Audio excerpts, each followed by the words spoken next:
Hey everybody, this is a real quick video. In case you have a Razer Sila Wi-Fi router and you need to do a hard reset to the factory default settings on it. Now you're going to want to do this for one of two reasons. The first one is troubleshooting. If this router is not connecting to the internet, or your devices can't connect to it, or it's not detected, or if it seems to be really sluggish and slow, like your gaming is not working, a hard reset can fix a lot of these issues. Now you're going to need to set it up again because everything's going to be wiped off of it, so you'll need to reconfigure it with whatever you want to connect it to. And that's the second reason you might want to do this. If you're setting it up on a new network or anything like that, it's a good idea to just get a fresh start by restoring it to its out-of-the-box settings.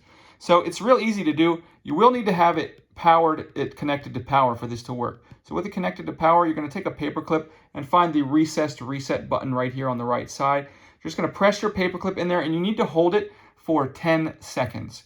After 10 seconds, release it, and then keep an eye on the light in the middle of the top of the logo on the top of the router, and it should blink blue, indicating that the reset has started, and just allow it to complete its reset where it will reboot, and then you can set it up as a brand new router.